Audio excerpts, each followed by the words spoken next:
Hello, listeners. Welcome to episode 8 of the Bachelors of Dice podcast, a podcast about Dice Masters, the dice building game from WizKids. I am one of your co-hosts, Kevin. With me are Adam and Matthew. hey, One of these days, that I'm was gonna figure it out. yes, the best we've done so far, and we're getting better and better. Well, hey, welcome to episode 8.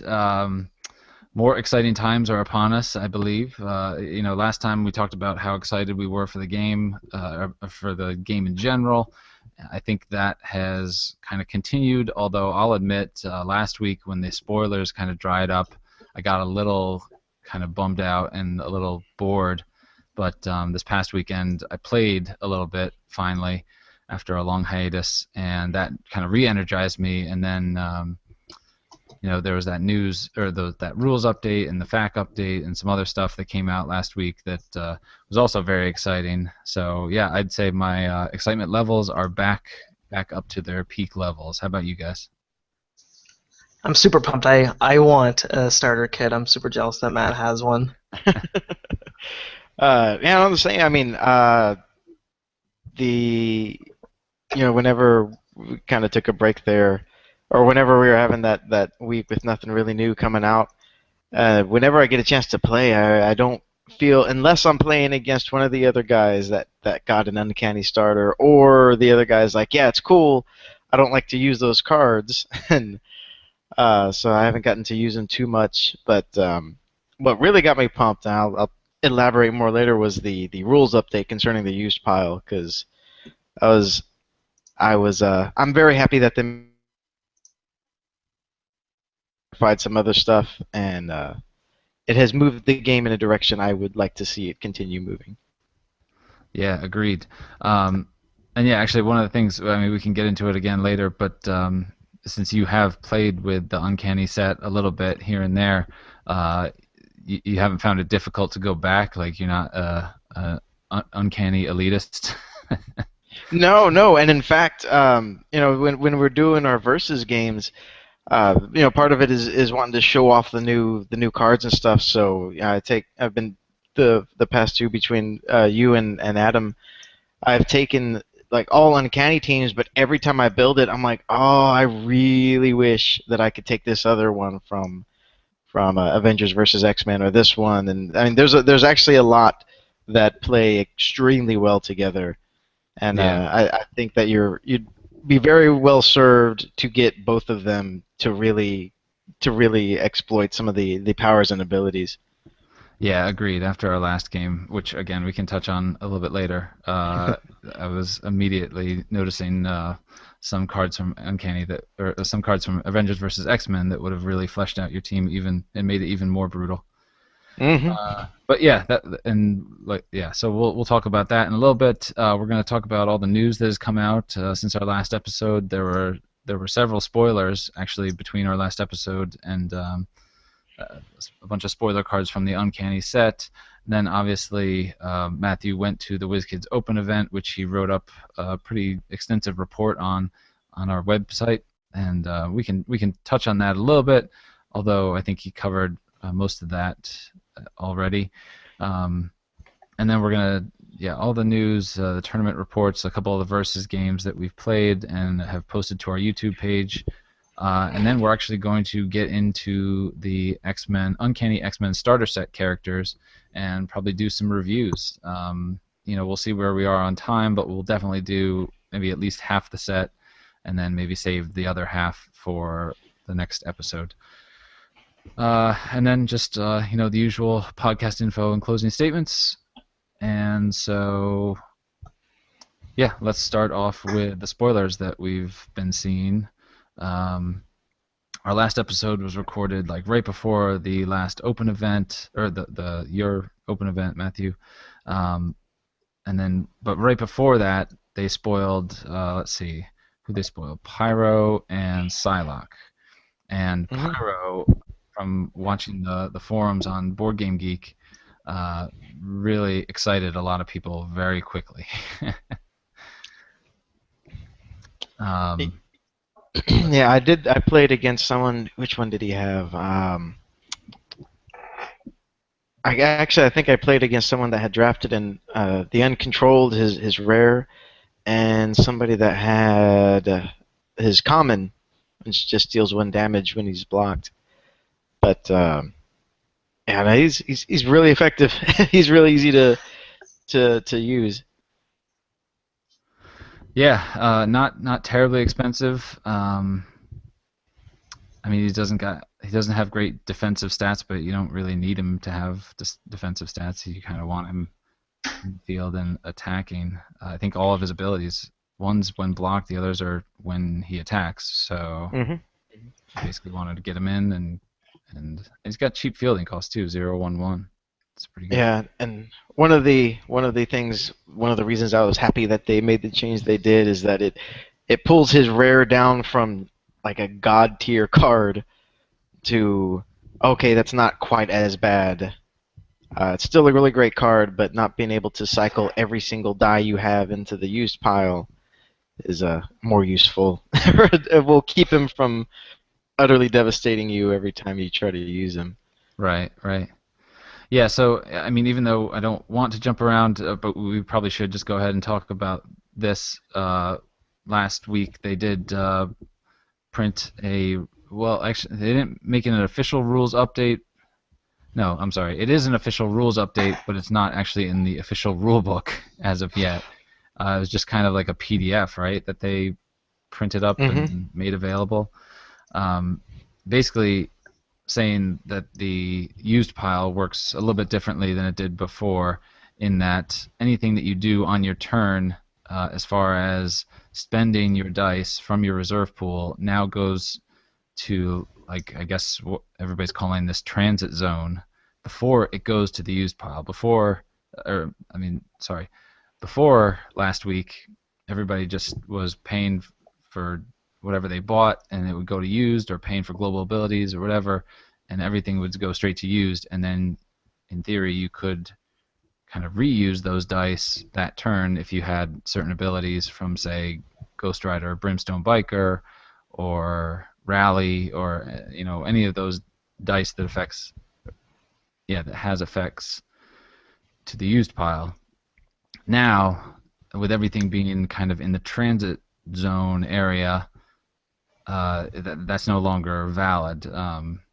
So you can't get basically you can't get a double use out of dice on the same turn. Which is funny Hmm. because I thought they made that clear in the original rules that once you use something, you can't reuse the dice again. And I think that's how we played actually for a lot of our live games. Yes and no. I think for stuff like gearing up or use of globals like Silver Surfer, Mm, I believe we played it correctly. But I think for stuff like Brimstone Biker, I want to say we might have played it now incorrect way, yeah. possibly. And to everyone's credit, most people were saying, "Well, that's kind of how we were playing," or saying they think it's a good rule. I have seen some people saying they don't like the ruling, but I like it a lot. It keeps it, I mean, just being able to completely abuse some of these cards and combos that frankly was making the game not fun, at least for me. Yeah, And no, it just became it just became a race to these kind of broken combos, and I was very happy to see them do that. It's those basically everything you could do in 1 turn takes at least 2 turns now to do. And you can still do it. And Goblin with or Gobby with Rally is still really good. There are other things that you can try to feed, um, but yeah, I was it slows the game down at least just a little bit, enough to let you catch your breath without Gavi feeding himself and then using Rally and then all the crazy shenanigans that was starting to go around.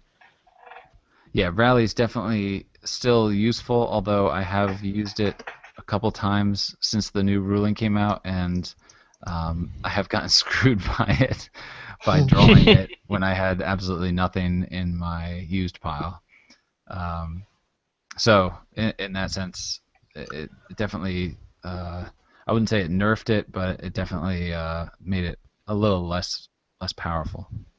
Yep. Which is fine because I think everybody kind of agreed that it was a bit overpowered before.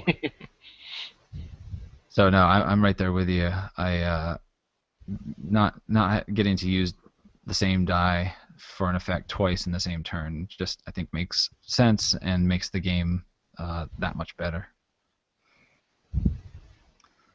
So yeah, sorry to kind of jump around, like I said, but that was applicable to some of the other things that we're going to talk about.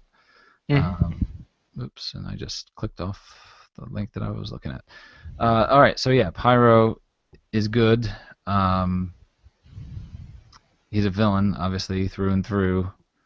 So I still see Magneto's global ability getting used on a lot of these dice. And actually, he's quite susceptible at only max 2 damage. So you almost, I think, if you're gonna want to keep him around, you almost need something to kind of boost up his defense, if at all possible.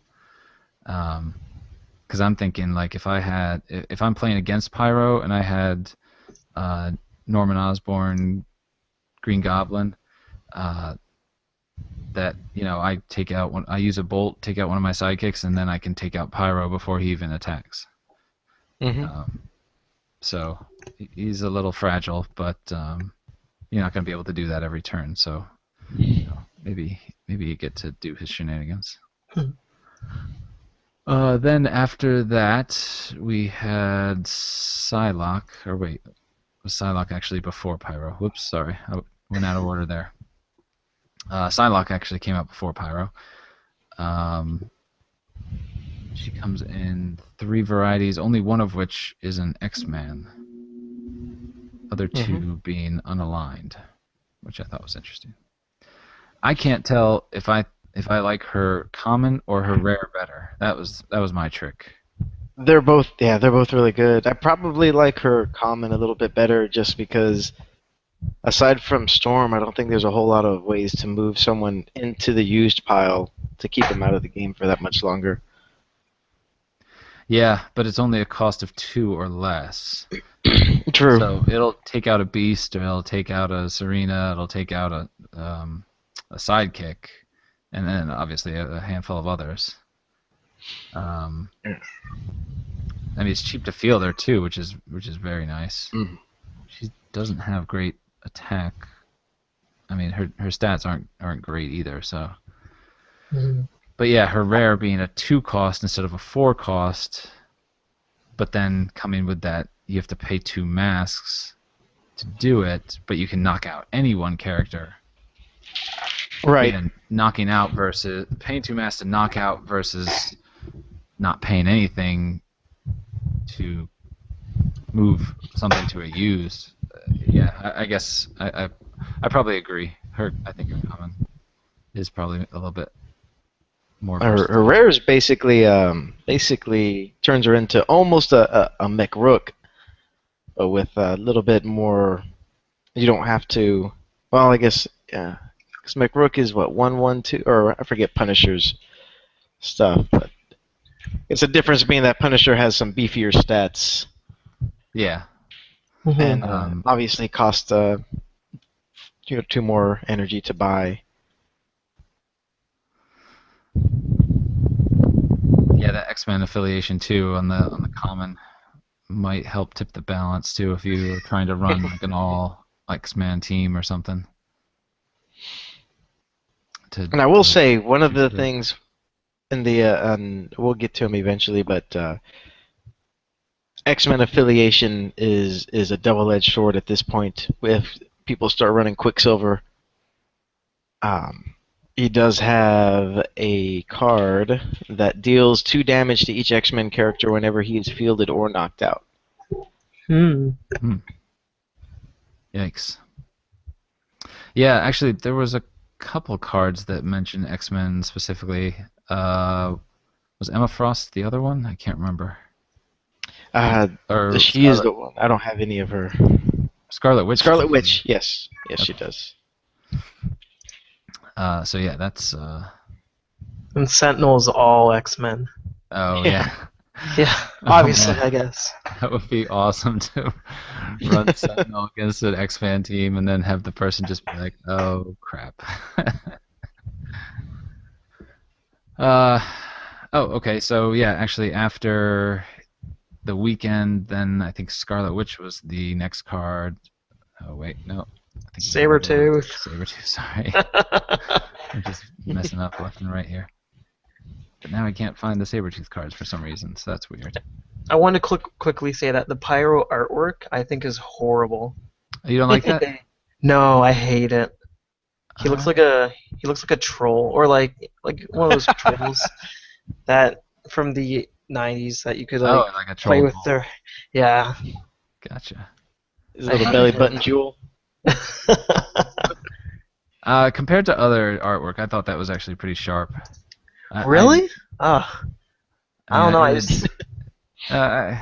yeah, I see your point, but I think I'm a little more accepting of it. Now, compared to say something like Cable or whatever, I think it's a lot better. Um, but yeah, now for some reason I can't find the Sabretooth cards. But if I remember correctly, they're kind of all about spinning. Yeah, I actually have a full set of Sabretooth, so I can at least look at him. Whereas common is at the beginning of your turn, spin each of your Sabretooth dice up one level, which I really like. Hmm. He's a fist, Uncommon is right? when yes, yeah, Okay. 445. Actually, his uncommon is really good too. Uh, when Sabretooth takes enough damage to knock him out while he was at level 2 or 3, spin him down one level and reduce the damage he has taken to 0. Okay. And superpowered is All right. heroic. It's heroic. And while Sabretooth is paired up, spin him and his partner to level 3 at the end of your turn. Hmm. That could be And I useful. think he's the only heroic villain I've seen, at least that I have. You think they call him villainous instead of heroic? But Well, yeah, I think the heroes that have the heroic thing are superhero, and the villains that have the heroic on there are super powered. Super powered, yeah. hmm. Um, yeah, I'm surprised they didn't do an arch villain with him. Uh, Instead choosing to do a super powered, but yeah, I could. Yeah, once we see all the heroic characters, it'll be interesting to see, or it'll be interesting to play around with those abilities and see which ones kind of pair up best. Yeah, the ones I have aren't super cheap, so I don't have I guess really that's the enough to problem do is it. that any of them aren't going to be. I don't think any of them are cheap. So, Yeah, yeah. okay, so then after Sabretooth, Scarlet Witch was spoiled, although we had already seen her super rare courtesy of your attendance at the WizKids Open event, Yeah. which Yes. really, I will say, I think it's like pretty much a perfect super rare ability. Not Hmm. Hmm. terribly overpowered, 4 cost. It's definitely useful. Um, but yeah, that's what I would think when I think of super rare card.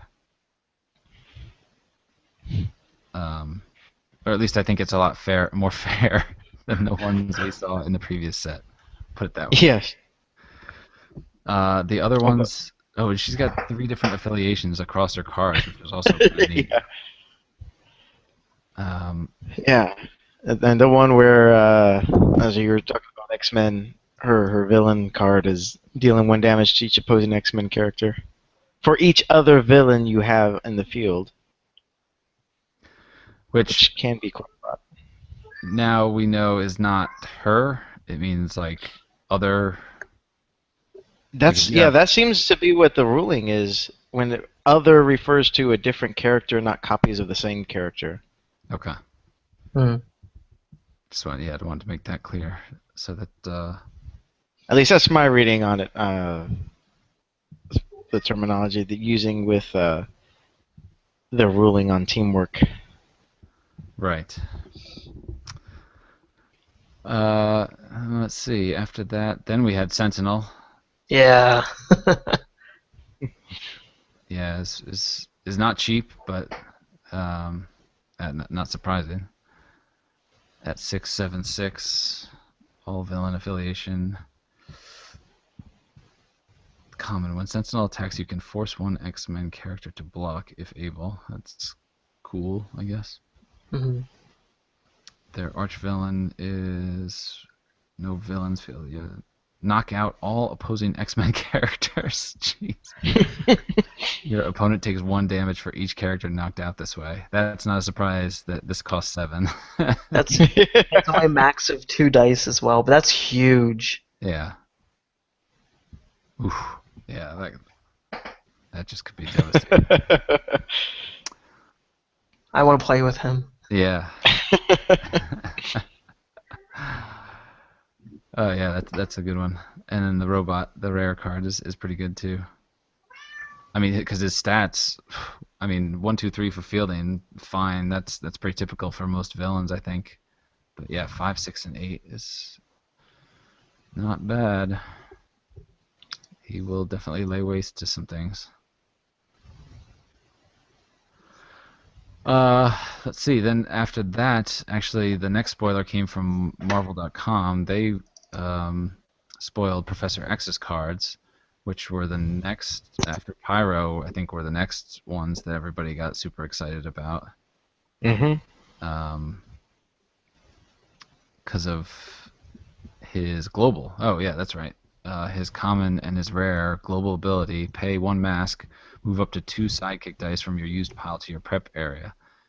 So, the previous way of getting extra dice to get to that 6 or 7 level character was either Silver Surfer, Silver Surfer's global ability, or Green Goblin, Norman Osborn. I think are the two, or I guess gearing. I was gonna say gearing up was another way, or Yeah. certainly Beast blocking is another way too. So And there, Gambit. yeah, yep. So there were definitely some ways to get extra dice, but this is by far and away the easiest, right? Hmm. Yeah. Although I guess with the new ruling on the used pile, you can't do this turn 1. Well, no, I'm sorry. You could do it on your opponent's turn 1, right? Right.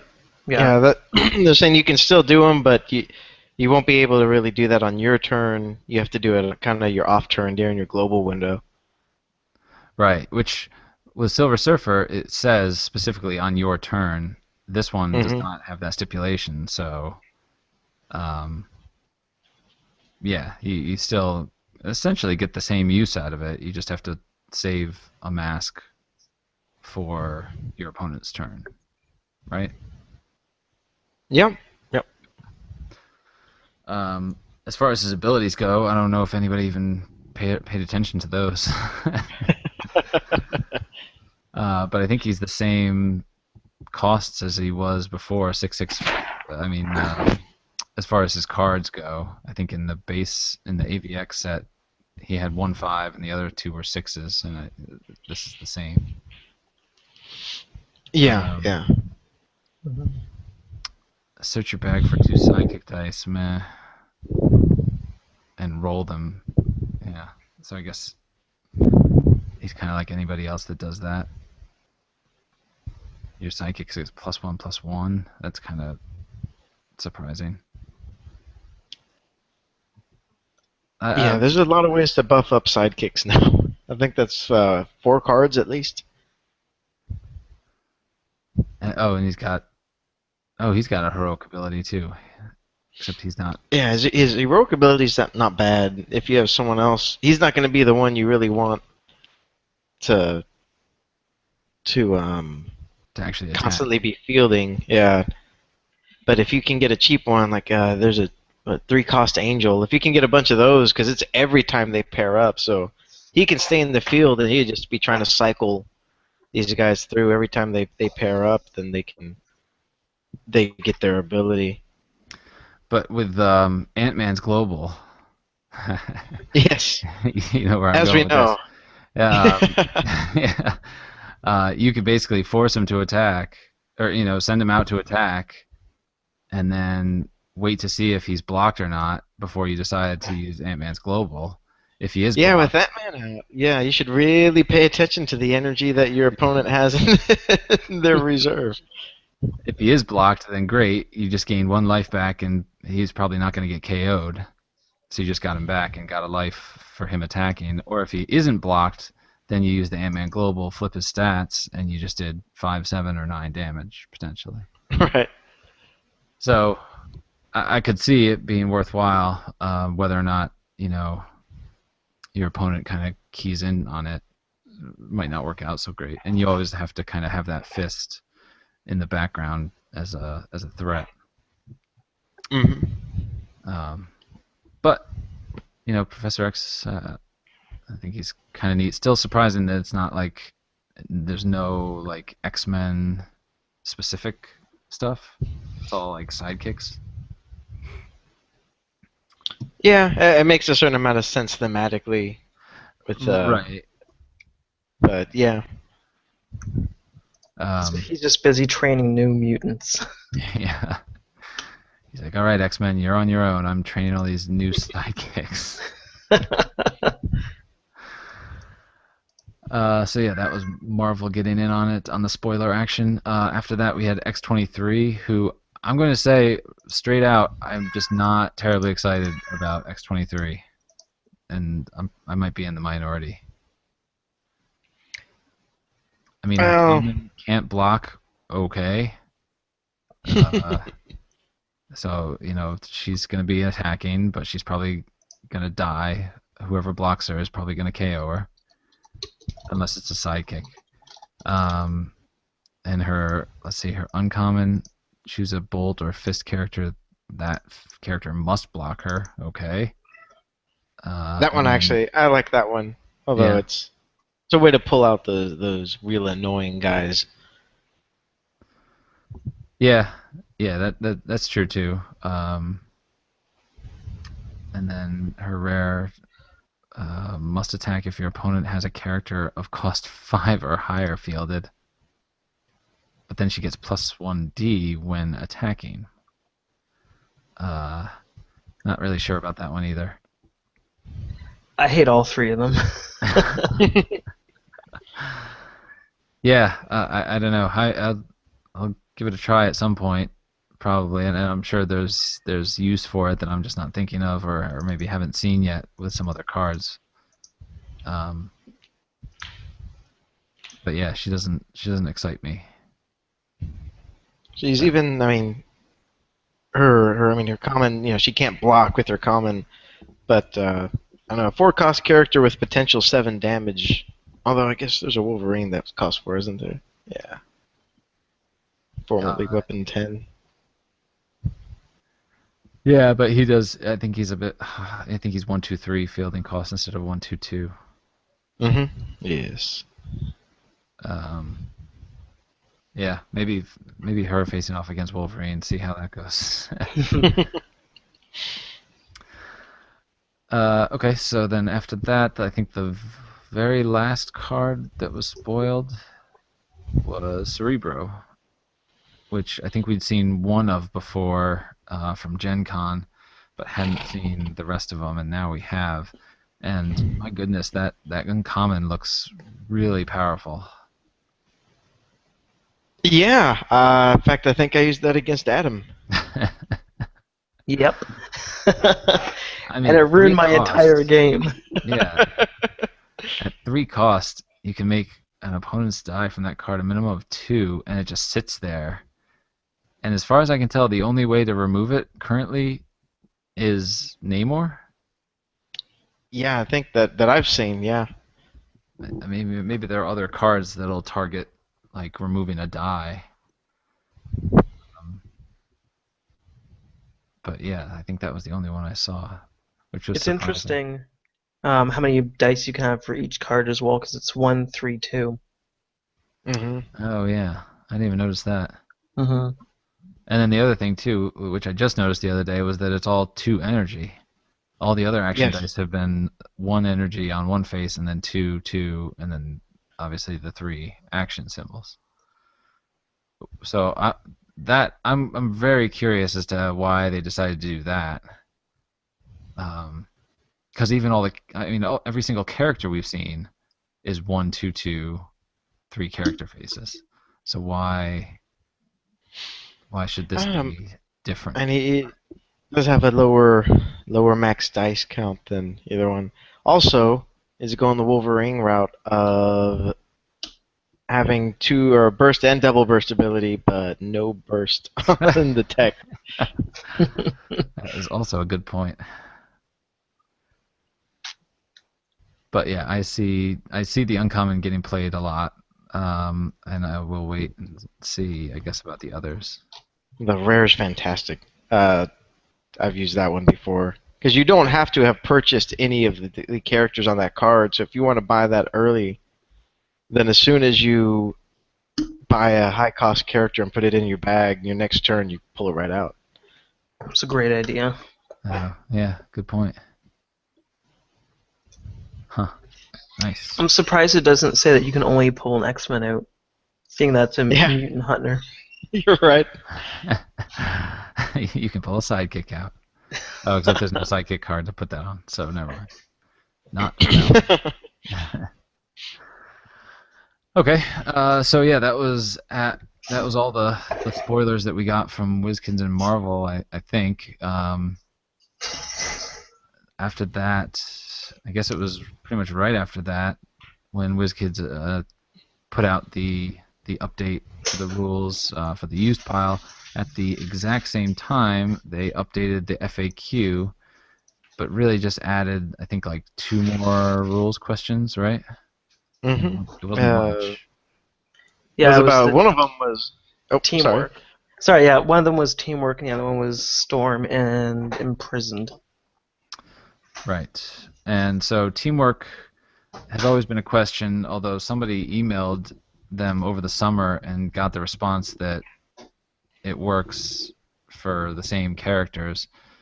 It was never, I mean, obviously, you'd think that would be an official ruling, but they never put it in an FAQ, and so everybody still kind of asked the question, and now they finally have put it in the FAQ, reversing that kind of email ruling and saying that now it's each different character, no matter how many of the same dice you have.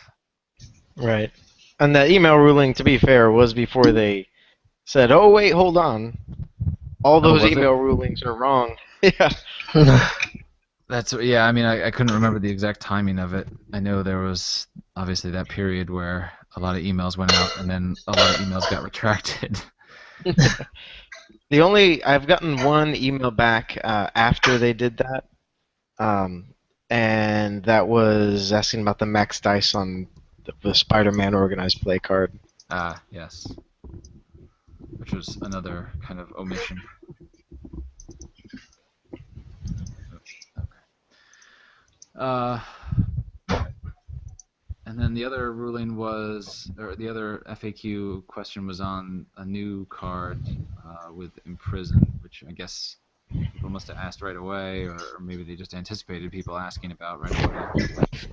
I know I was already kind of bringing it up with one of my local guys, and Okay. yeah, I said since Imprison does not say target, then you can't change the target. So target is a keyword that matters. Gotcha. My question about Storm, what is she wearing? I don't know. It's some Like, kind of weird pants. yeah, does she have pants on? Is what I guess I can't figure out. Yeah, she Yeah, has like they. khakis or something on. Ah, okay. Yeah. All right, that makes more sense.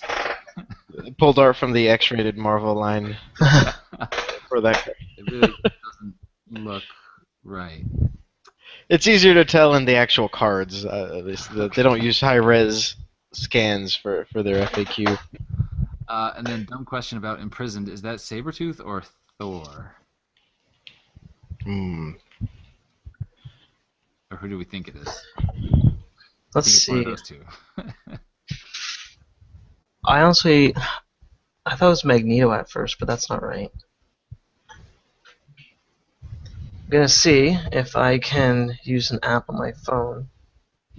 All right. While you're doing that, we can move on to just the latest and greatest thing that they then announced. Which I guess I don't know if this was actually on the website or not. Um, It is. oh, it is. It Okay, it is. is. Okay. I just Uh, checked earlier, and they put it up there. on Board Game Geek on Friday, and I guess also on Twitter, Mike Elliott, one of the co-designers of the game, posted a link for doubles rules, uh, which at first I thought was multiplayer, but it's multiplayer in that you're playing 2 versus 2 instead of 3 or 4 players, just all on their own. I've never played Magic, or that's not true. I have played Magic before, but I've heard somebody refer to this as two-headed giant. Is that correct? It's real similar. In Two-Headed Giant, if I remember correctly, and there's a shared pool of life. And then each player, but I think the main difference there is when you attack, it's everybody attacking and everybody defending. Whereas I believe this one, when you attack, you can only attack the player across from you, and they can only use their own characters. Which makes it a little bit more interesting because you both get to share that prep area and then kind of divvy up the dice as you see fit whenever you're Yeah. pulling your dice. My first read through of that, I completely missed that aspect, and I was like, well, that's kind of weird that you have this big prep area in the middle. And then, so my second read through, I was like, oh, that makes a lot more sense why that's there. And yeah, and then that could make things really interesting. there's no real dice limit aside from what's on the cards as well. Hmm. I sent both of you an email with the cover of that imprisoned card. If you want to take a quick look. Okay. I will do that. So it is Thor and Loki standing behind him. Ah, It's from Journey into Mystery with the Mighty Thor, issue 116. It looks like. nice. You had an app that figured that out? That's impressive. It's just the Google Goggles app. So if you take a picture of anything, it will search the internet for that picture, and it pulled Okay. up the comic book cover. Well, I'm glad I was right. It is Thor. Very cool. Uh, with respect to the doubles rules, man, I didn't even try to zoom in, but there's a ton of cards there too. I guess they're all. I don't know. You can actually kind of make some of them out, although I think we've probably seen most of these already. Yeah. I'm wondering we if they're have. going to release a second playmat for doubles. Oh, so yeah, that was my next question. Is that when are you gonna be releasing a playmat image? Do they make mats that wide? Like That's a good custom question. ones? But what I think you could do is, I guess, at least reverse one of your mouse pad images so you have the prep areas on opposite sides. Mm. And then if you bought 2 mouse pads, or just one of the kind of new ones, then your prep area would be on the same side, and then you could just put them next to each other. That's true. That's actually a super simple thing to do. Yeah. So get on that. I need some more $2 mouse pads from Hong Kong. I like that they use Take Cover as one of the action cards in the image too. Because, people use that. Oh, yeah. Throne car. They're using the pink dye. Nice. Let's see. Are there any cards we haven't seen here? We've got the Spider-Man super rare. We've already seen that though. I don't think we've seen the Rogue yet, right? What rogue? There's an. What? Is that Rogue? No, it's Quicksilver. Never mind. She wore green at one point. How did you confuse those two? No, because originally she had green on, and I thought the white was her hair. Okay. Oh, classic. Yeah, actually, that was the other thing. I think they're using all new characters in. Yeah. Wait, except Wait, is it Is, Mystique new? is it Captain America beside Namor? Yeah, she's new too.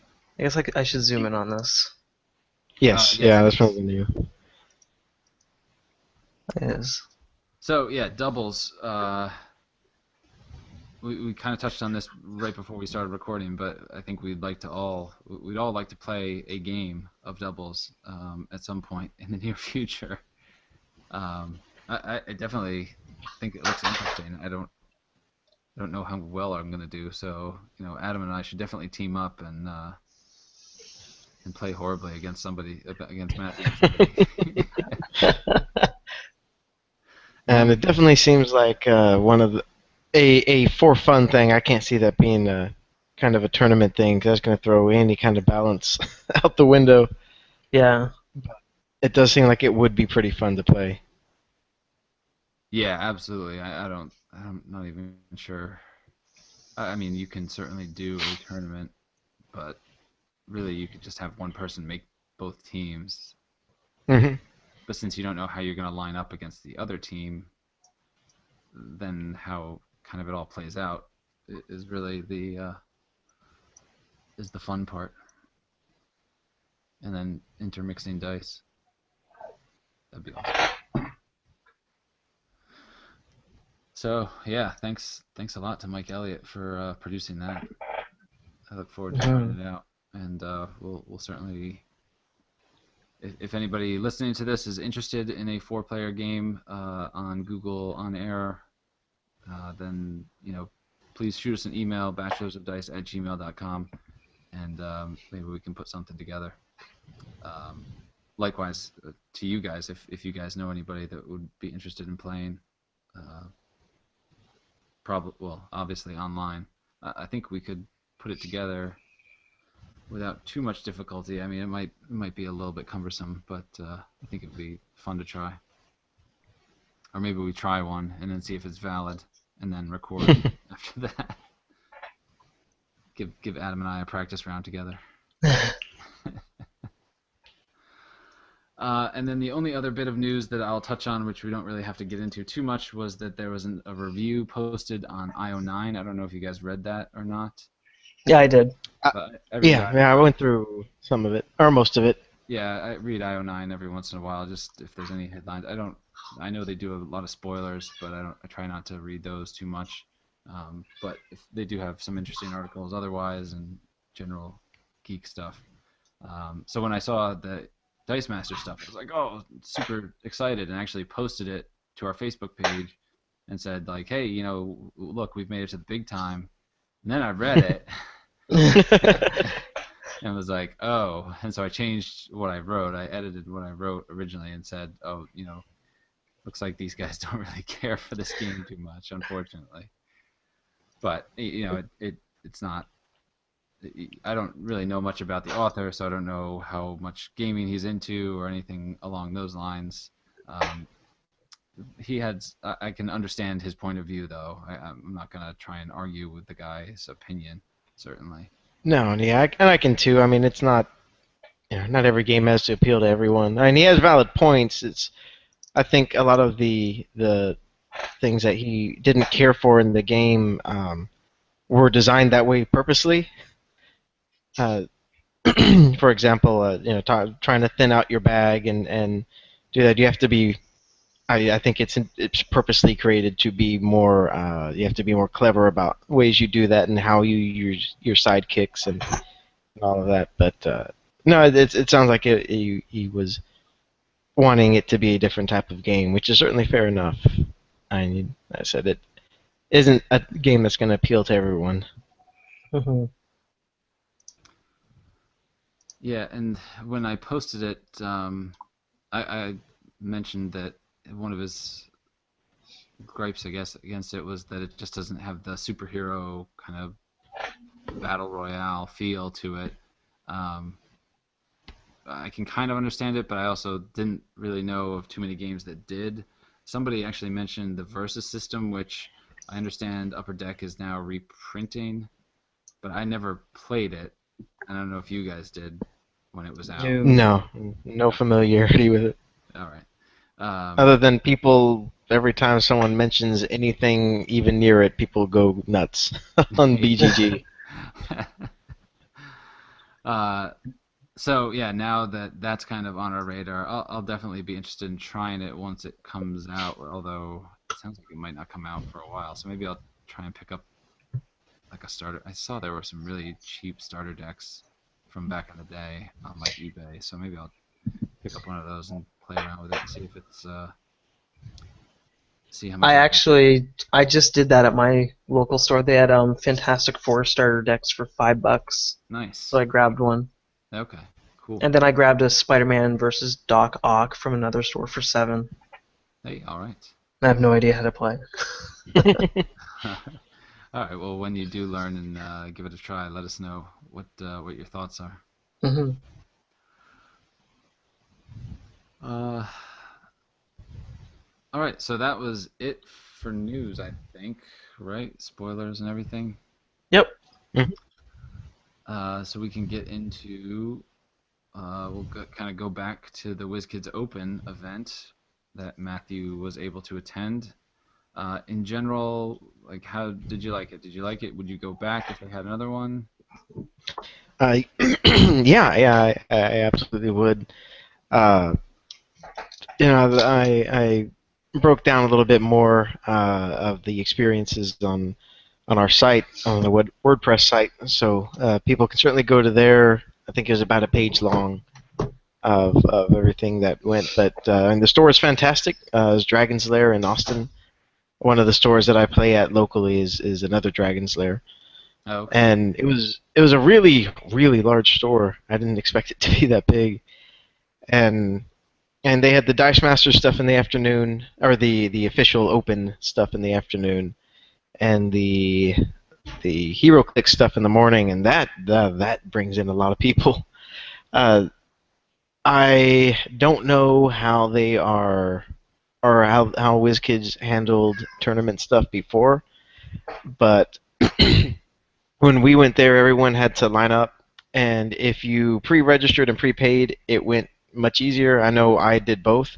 So whenever I registered, I just signed something, and they gave me a ticket. And they said, "All right, you're registered, you're good." So whenever we open up product for sale, they said, "Bring this ticket up, we'll punch it, and you can get your stuff." And so that went real easy. The HeroClix line seemed to go longer, but that was just, I think, just because there were so many people in that line. So I don't know how their stuff went, but for us it was great. In the morning, we did the rainbow draft, and the rainbow draft took a really long time. Yeah, I can So imagine. I mean, as opposed to everyone kind of knowing what the cards are in Avengers versus X-Men, and everyone, this is the first time we had seen these cards, so Yeah. everyone's reading every single card as it gets passed around, and but it was still real fun. It was a good atmosphere. Everyone was super excited. Uh, we took a break and for lunch and came back to register, and then played our Swiss rounds, which I lost all of them. That's okay. I actually got real close a couple times. As is the case in a lot of the case a lot of times, it seemed to come down to one more turn and I would have won, or one if that die had rolled just differently. But I like that's what I like about the game though, is that you start getting down to it and everything just starts, it starts. It's real exciting for me. And it's like, well, am I going to pull the guys that I need to pull? Am I going to roll what I need to roll? I think one time I rolled some great characters, but didn't have enough energy to field any of them. and I remember a couple of times that Spider-Man Web Slinger, which is the one that can make everyone block him, just made me cry. That just tore me up a couple of times. Oh no. And no, it was a good time. There was a lot of people there, a lot more in the afternoon than there were in the morning. But as people dropped out of the HeroClix tournament, a lot of them had picked up, I guess, Dice Masters as a secondary game. So the ones that got cut from the HeroClix tournament went over to play Dice Masters in the afternoon, which is probably why they planned it that way. It was still Mm. fun. Uh, and then everyone that got cut after the Swiss rounds, they had, I think, 2 more draft pods running at the same time. So even if you got cut, you got to play again and then do that. For us, it was just a 1-day event. I think some of the open events are scheduled to last 2 days, which might be a little bit better because I was there pretty late and then I drove all the way home. But it was still really fun. I don't know how many WizKids personnel were there. Everyone there, the judges and stuff, that were store employees, but that had obviously been running everything. The person running the the Dice Masters tournament actually runs all the Dice Masters stuff for his store, so he knew stuff whenever I'd ask him. So I asked him a few questions. Some of them have since been answered in the FAQ. But the others and he's not an official WizKids employee, so Did you see any he was still like really nice. rules question, or did any rules questions come up like while you were playing, or did you see any come up? Not between me. I saw one next to me a couple times. There's a slight misunderstanding of the rules. I mean, both players were nice about it, but yeah, all they did was raise up their hand, and he went. Someone would go right over there. They'd ask them, so, okay, and go on. No. So it went real slick. So there was a lot of people, and if somebody out there can make a tray that fits perfectly under the playmat and is rigid, thus allowing me to pick up my playmat without everything folding into the center, I would pay you so much money. It seems like a real simple thing to do, but I don't have the engineering skills to do it. But that was the most annoying thing, is that you kind of have to roll everything up and pack everything up to move to the table right next to you, just because of the way the playmats are. So I would love a rigid playing surface that I could slide in underneath the That's playmats. like But what they should have done with the setup box, make the setup box like be able to just kind of unfold and be a perfect that would have been size. cool. But yeah, so no, it was a good experience. There was a few guys there from our local group over here that played, and everyone. There's a couple guys there that had never really played before, and it was it was a good time. Everyone there was real nice. A lot of people took Johnny Storm and Gabi and Serena and Rally and Storm. It was the cards that I expected to see. So of course. And this is up on DicemastersDB.com. They posted up the top 4 guys from the Austin Open event and from Portland. Was that the next one that happened? I believe he got those up there as well. Oh, did he? Okay. And the first ones. I didn't see the second ones yet. and of course, a lot of the teams look real similar, but that was A, before they changed around the ruling on how some of this stuff worked. And B, if 9 out of 10 people take those teams, then, of course, they're going to end up in the top 4. So it may be something of a self-fulfilling prophecy, but this was also before they changed the rules around, kind of cleaned up and clarified some stuff. So, but they were all still real nice. No one I played against or observed was a real jerk about the rules or anything, or was actively trying to get away with rules lowering something. Yeah. But yeah, and I said it was well done.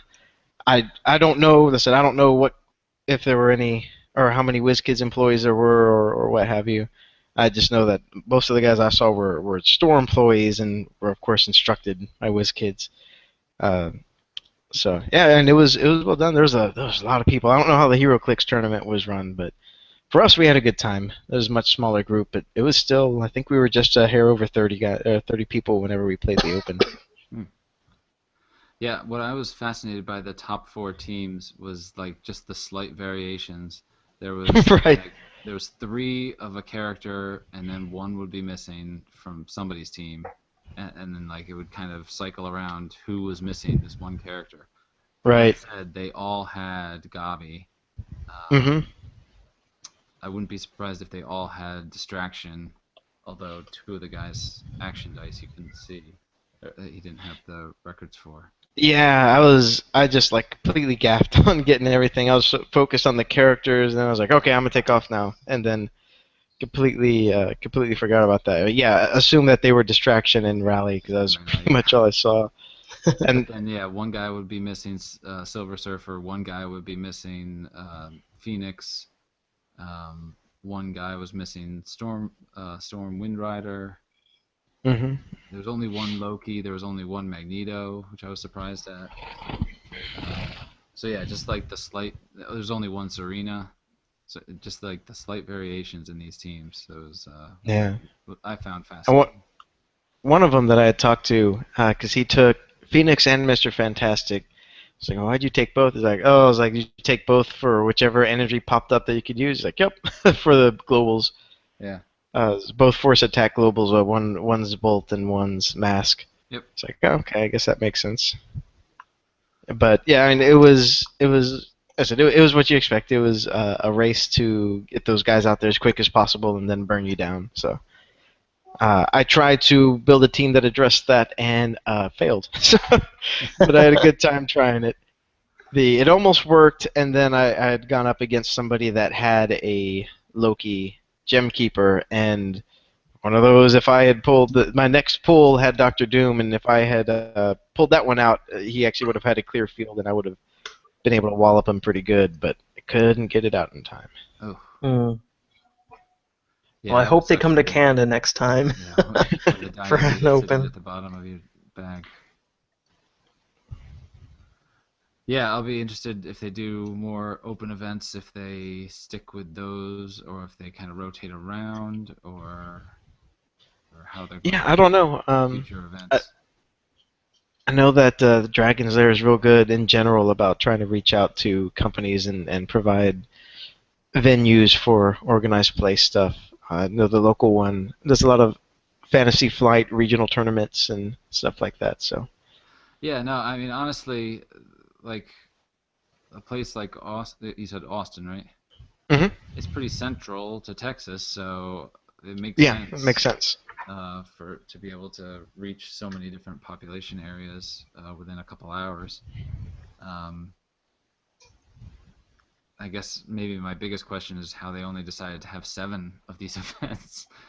Uh, I mean, I guess they can't really have so many, but it does seem like there's big portions of the country that are kind of really outside of driving distance. Sure, and Depending on this was too is an inaugural year, so maybe they're trying to feel it out and see where things go from here. And who knows if next year maybe they'll have more, maybe they'll change around the locations like you said and yeah. swap stuff around. Who knows? And then my only other question too is the timing. I mean, I understand you don't necessarily want to have them all in the same weekend. You want to kind of spread them out a little bit. But the Rochester one, that's just closest to Adam and I, um, is like the weekend after Canada Right. drops. So, my big incentive to going to one of these would be to get that product early. Obviously, I would love to get these promo cards too, but if my local store is going to have like a rainbow tournament that weekend, then I'm just going to go there, drive Right. miles instead of 300 miles or however far it is. Uh, so yeah, I mean, I do feel like I'm missing out, but had they made it a little bit earlier on and kind of incentivized people to go that much more, I think I definitely would have considered it.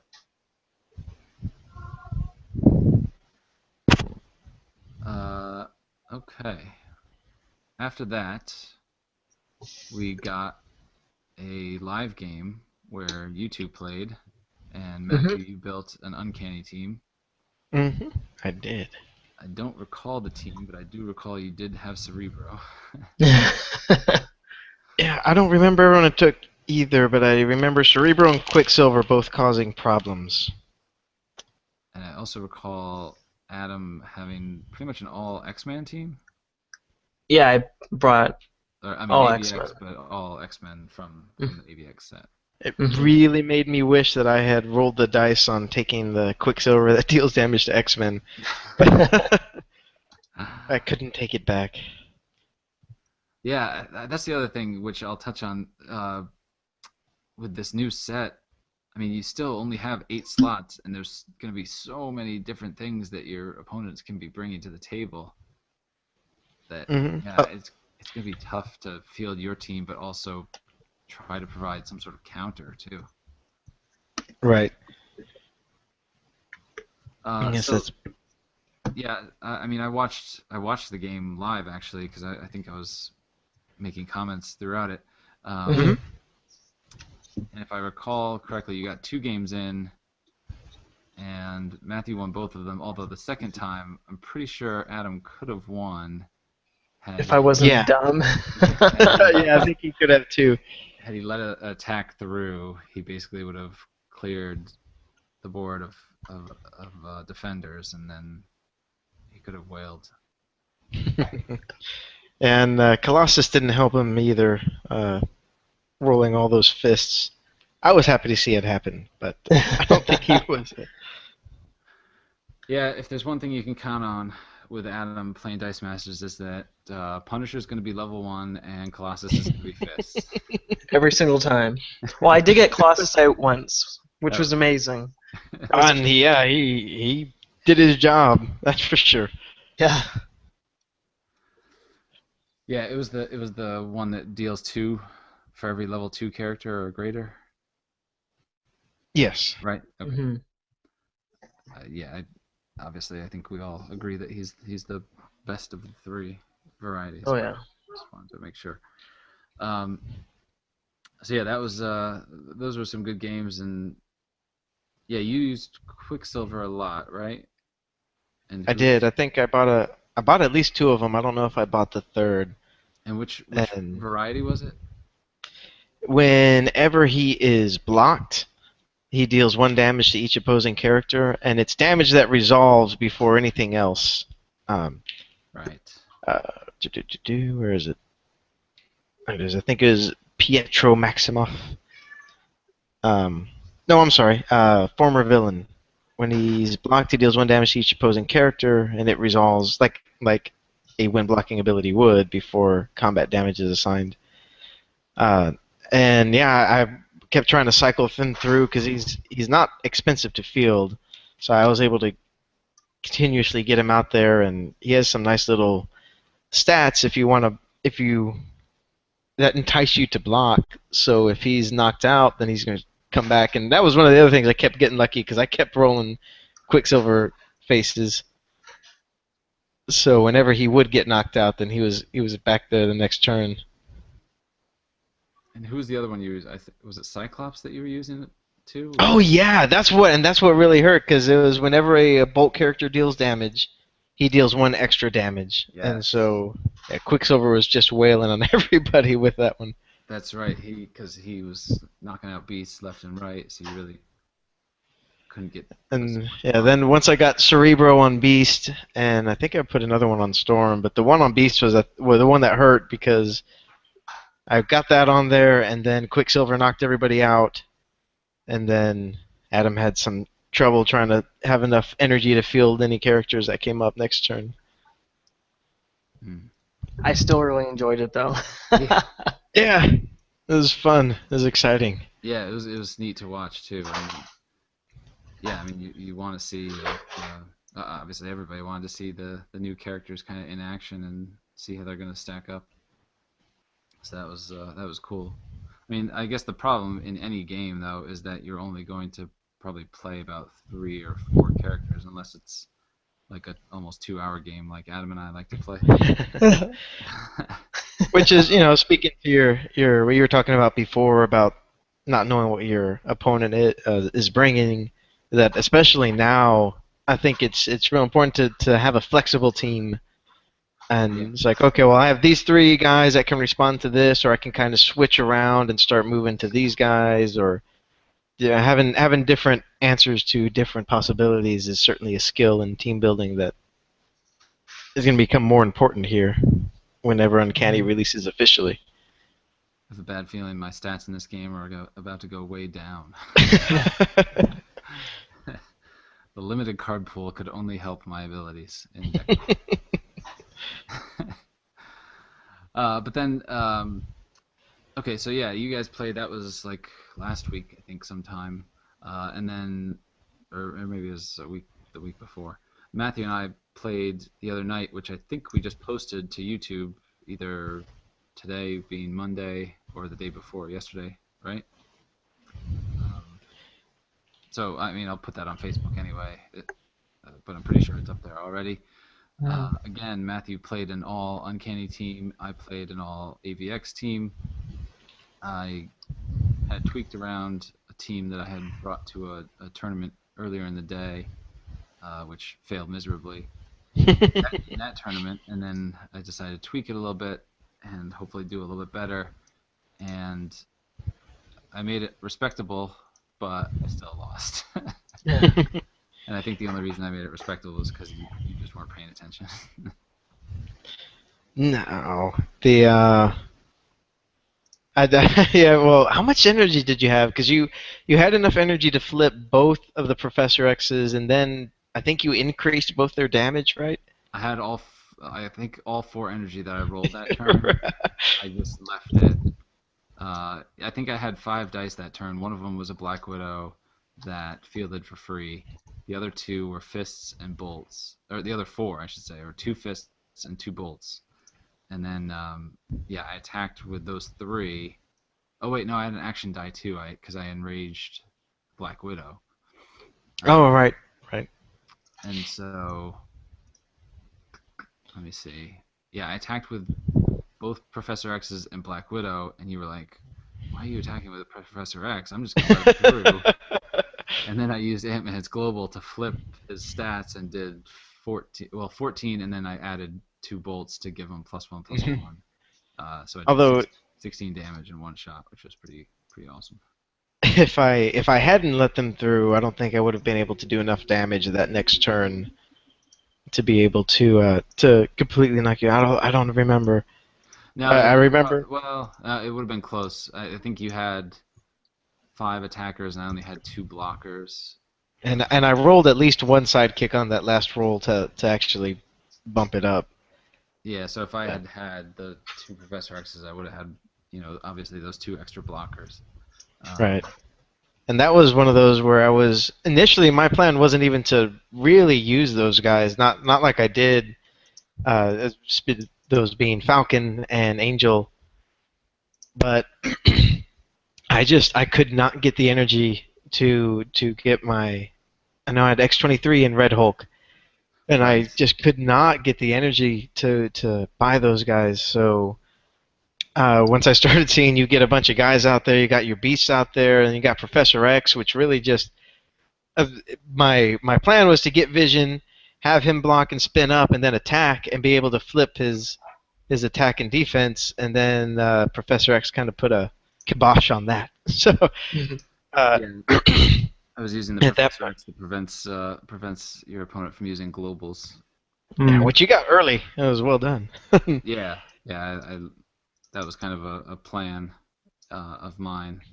Yeah, It so just worked out that you brought the Ant-Man that had the global to yeah, be there. so I know at that point I just kind of pivoted, and I had Vision out there. I was like, oh, I'll just leave him out there as a nice blocker, and he worked against Killer Instinct because he was able to flip or roll back up at least once. But uh, I just started buying up those Angels and Falcons, and happened to roll a whole bunch of 5 sidekicks in 2 turns, which is actually great. I mean, the odds aren't with you to be able to do that. So when Angel attacked and he gave everyone +1/+1, and Falcon attacked and made them unblockable, that was just 10 damage right there, and nothing you can do about that.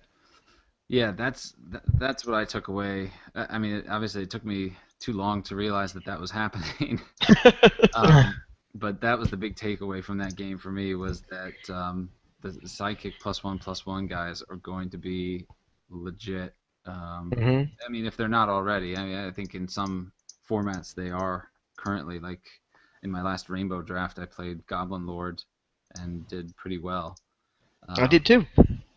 so I think him uh, with Falcon and with Angel, and then making them +1/+1, double that, and make them unblockable, or and then add. There's another. I think. Oh, there's the Captain America that obviously does that. There's the Professor X that does that as well. So I mean, in theory, you could get them up to pretty significant numbers, plus four or something like that. Mm-hmm. And then if you attack with unblockable with four of them, bam, game over. Four or five of them. So yeah, that'll be interesting to see if those teams get played. But that was neat to see. I hate to lose, but that was a good combo that I did not pay attention to. Yeah, it was fun actually being able to pull it off too, and it wouldn't have been that bad, but those sidekicks just happened to roll right when they needed to roll. I think I got rolled like 3 in one turn or something, and then the next turn I rolled 2 more, and I was like, well, okay, I'll keep those. So yeah, those were our latest two versus games. Adam, have you been able to play at all otherwise, or Not yet, no. I've been busy with other stuff. sure, But sure. hopefully soon with a couple friends at my local store. Okay, And then cool. online, of course, as well. Yes, absolutely.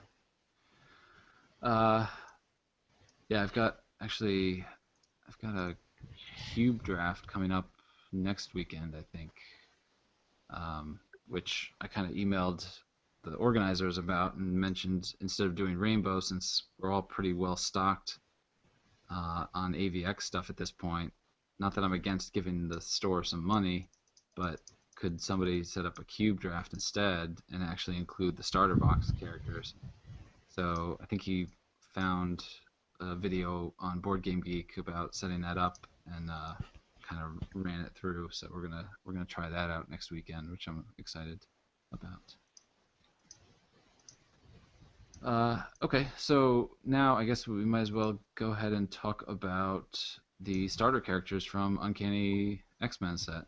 Since we've already talked about a bunch of characters already, might as well segue into that. I think, again, in the interest of time, we'll probably just go through the first four this time and then save the other four for the next time, and maybe the actions too, the basic action cards. Hmm. So yeah, for this one, we'll just talk about Angel, Cyclops, Iceman, and Juggernaut. Yes. But we will give them their due, maybe a little bit more in depth than we did with the spoiler characters. Um, so Adam, why don't you start us off if you have the image pulled up with Angel? Definitely do. All right. So I'm going to try and cover everything on the cards. The first card is Angel Air Transport. It costs 3 to purchase, shield energy, and it's affiliated with the X-Men. There's a max of 4 dice, and the card reads, when fielded, you may field a sidekick die from your use pile. In brackets says spin it to its character side. Not bad. This is It's like like a he's, half rally.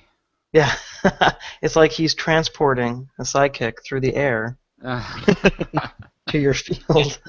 I would also point out that this one, unlike Raleigh, specifically says to field a sidekick. So ah, you that does trigger, say, Johnny Storm into triggering. gotcha. Yeah, It's that's nice. curious. That essentially does the same thing, but this one specifically uses the word instead of move. Hmm. They opted to put field instead. Nice. Which was also in the. I think we talked about that last time. The fact ruling was that Yeah. Raleigh does not trigger. I was happy to be right about that. Yes. Although I felt bad for your tournament organizer for being wrong about that. um, the second card is Angel Inspiring. All of them have the same cost, which is 3, and all of them affiliate with the X-Men. All of them have the same max dice, which is 4. So let's get that out of the way quickly. The card reads, when Angel attacks, your sidekicks get +1 attack and +1 defense, no matter how many Angel dice attack. So yeah, not a static ability. So you kind of want to attack with him and your sidekicks at the same time, as well as Falcon to make them unblockable, as we've just learned. All right. And the third one is Angel's Superhero. And it reads Heroic. When fielded, Angel may pair up with a different heroic character until the start of your next turn. Once per turn while Angel is paired up, you may pay Shield to give Angel and his partner each +2 defense. This is the cheapest superhero card that we've seen, right? Yeah, I know there's some uncommons and other stuff that are in the set, but yeah, I don't know how much those cost. He's certainly the cheapest that I have. And probably the worst. Well, I mean, but it all depends. yeah, no, that could definitely come in handy, and it's not necessarily his ability that you might be looking for. It might be the other guy's ability. Right, yeah.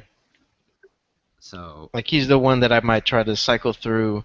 I briefly considered trying to do that with Professor X, buying a bunch of angels and then trying to get a Professor X out there and every couple turns get some life back.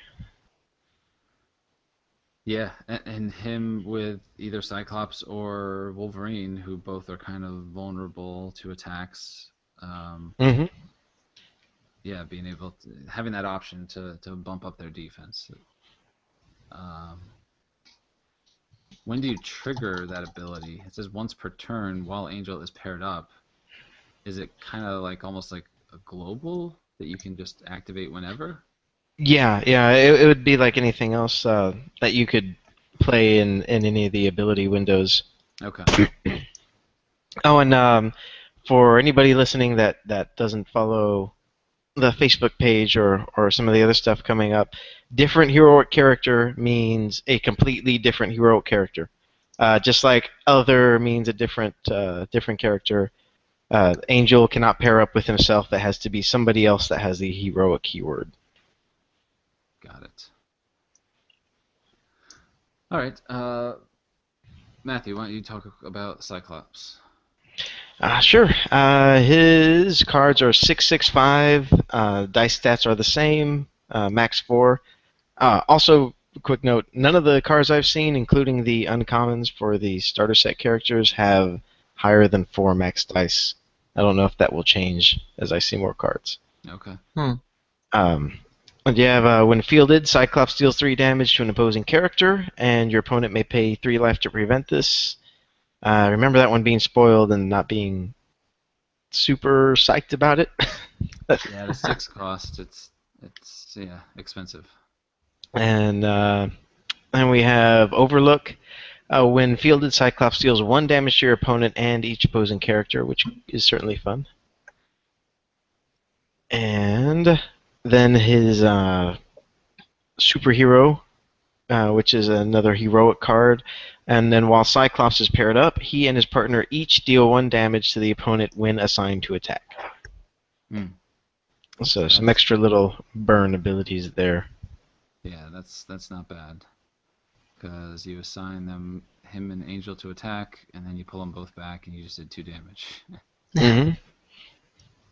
um, Now with Cyclops, I could see that being of use with like Hulk, where you're running them both. Now, I mean, if you get both of them out, chances are things are going your way already. But then you try and deal 3 damage to Hulk. I would assume your opponent might pay the life to prevent that from triggering. Well, That's depending on true. what build Or you have. if they have, and if their strategy is really heavily reliant on one of those glass cannon characters like Johnny Storm, where they really need him to stay out there,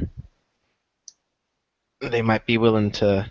You'd certainly give them that where they have to weigh their options. Yeah.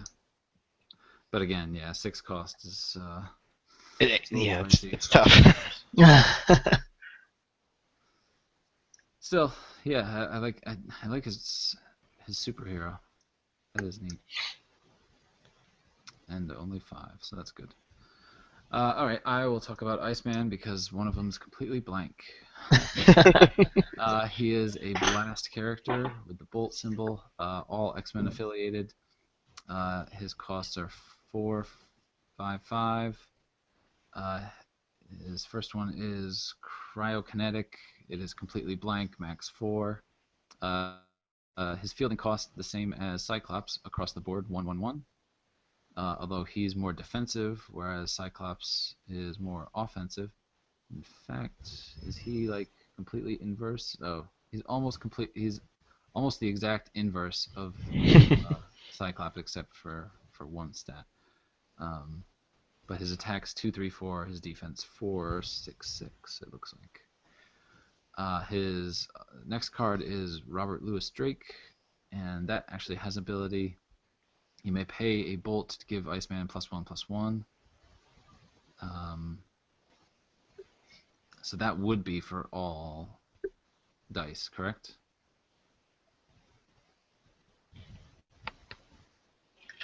Hello? It's a good Oh, question. I'm sorry. I was thinking about it. Yeah. I Give think ice. I think they have they've gone You're the giving way Iceman of, +1/+1. but where the card refers to each individual one, so you'd have to pay for each dice or each die. Excuse me. I Oh, think okay. is how they're doing it. Gotcha. And then his last one is Too Cool for Words, which I think might have been spoiled before. And definitely, yeah, I think it was one of the San Diego Comic-Con cards. Yeah, it was. Which is, I mean, it was only 2 months ago, so I should really remember that stuff. But once per turn, you may pay a bolt to double Iceman's attack. With the global, though, the probably more important global, pay a bolt to spin any number of your sidekick dice to their bolt side. If active, move them to your reserve pool.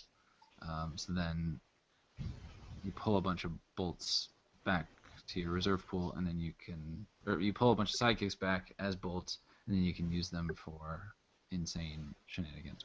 Yeah. Oh, and real quick, not that the examples have been 100% perfect, but I was trying to remember why I thought that, and there is an example using Too Cool for Words in the Uncanny X-Men rules that, yeah, he has to pay for each die as a separate character. Okay. Gotcha. One of the cool things, I don't know if you noticed, was the first one, the Crowd Connect. There's a pyro that's called Pyro Connect. So they kind of play off each other's names. Clever. Can you double a doubled attack? Answer me that. I don't see why not. Oh my god. Well, no, because you can only do it once per turn, Oh. per die. Okay. Yeah, you're right. That makes sense. Okay, and then we have Juggernaut. So, Adam, why don't you talk about him? Sorry, who? Juggernaut? You didn't do it. What Okay. was I supposed to say? I don't know. Oh, you just got it. It's amazing. Oh my gosh. What was I supposed to say? Movies. Oh my god. Okay. So Juggernaut purchasing across board is 667. Villains obviously, and the max dice looks 4/4, and I'm gonna guess 4. The last one is a little cut off. Yes. Okay, cool. So the first one, Kane Marco, reads: when Juggernaut takes damage, you may move any or all of your sidekicks to your use pile. Prevent up to 3 damage to Juggernaut per sidekick moved. Which I actually really like that one. Yeah. Yeah, he's got good stats too. Well, he's 1, 2, 3 for fielding, but he's definitely, well, at 3, 4, 5. He doesn't have the best defense, but it's still not bad. And then that being able to prevent it is very nice. There's not a lot of prevent effects in this game, so Yeah. that's All right. And the second card is Arch Villain. When fielded, if your opponent has no villains in the field, you may move one of your sidekicks to your use pile to deal 1 damage to your opponent and gain 1 life.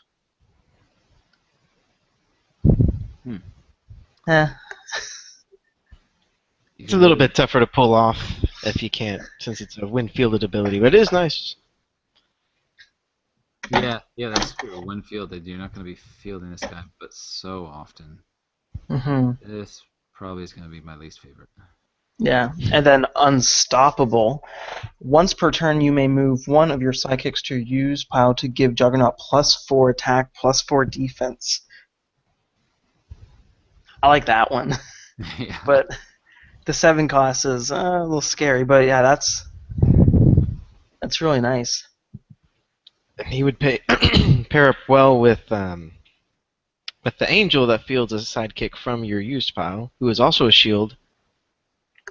So Hmm. you can be using him to be pulling guys out of your used pile and into the field, and then using Juggernaut to throw them back in there. Yeah, again, only once per turn, but still, with those two abilities together, that's good. Hmm. Unstoppable. Yeah, it's. I don't know. For some reason, I'm underwhelmed by Juggernaut. Like I thought he was going to be a little bit beefier or something, Yeah, it but feels like he's missing the, I don't know, just that unstoppableness. yeah. Like how do you convey this guy that can't be stopped, unstoppable nature on a card and dice and Sidekicks. with sidekicks? Yeah, it's almost like should have been like something to the effect of like he requires like one blocker per level or something like that. Hmm. One he could be blocked by one, but two he needs two characters. Three he needs three or something that kind of builds one way or the other. But oh well. Yeah, yeah, he's pricey. I think there's better pricier villains or better villains that are just as pricey. I'll put it that way. Hmm. So I don't know. I'll play him at some point, but he'll probably be on the low priority. All right, so yeah, let's finish out the starter characters. And Matthew, why don't you talk about Kitty Pride? All right, Kitty Pride. She is 2/3/4 in the starter set. And her two cost is Ariel, and that is blank. Easy enough. Oh, and her fielding costs are 0/0/1 and 2/3/3 and 2/2/3 for defense. So you can get her cheap. You can get her out there for a low cost, and then just try to. Basically, she's just going to be a little annoyance. And her 3 cost is Sprite. And I like this one because if you get it out quick enough, it makes it a little bit more difficult to contain her. But Kitty Pride cannot be blocked by sidekicks. Hmm. And that's something you can definitely get a couple of her pretty quick. And if you get lucky and draw her as soon as you refill your dice bag, it's tougher for those other guys to block her. You might be able to get in a few licks in early. And then her last one is Shadow Cat. And Kitty Pride cannot be blocked on the turn she is fielded, which is a neat ability, and I like it. But the really cool thing of hers is her global, which is pay 1 mask. Target character cannot attack this turn unless its owner pays 1 life. So if they're swinging big, they're probably not going to care about paying that 1 life. But Yeah, yeah. We'd seen this card before. Again, I think at San Diego Comic Con spoiler cards, but yeah, I think that's my favorite of them, and not just because of the global, but the unblockable nature of it. Just field sure, yeah, attack. and the whole deal is that she has her weakness on her card, but it's a neat card to be able to pull out. I said that she's not going to do a whole lot of damage, but you get enough of those little licks in three or 2 or 3 damage a few times in a row is enough to hurt you. Yeah, and actually, I'm thinking her kind of not necessarily early game, but mid game, where you have some other stuff out, and your opponent is kind of holding on to a mask to distract something, uh, the chances are this is going to get through. Well, assuming that your other character is a little bit, heavier hitter, which by mid game I think it should be. So yeah, that's neat. Um, yeah, I could definitely. I will say we haven't really talked about it, but yeah, the confirmation of the blank cards was not, I guess, a big surprise, but I was not expecting it either. Neither was I.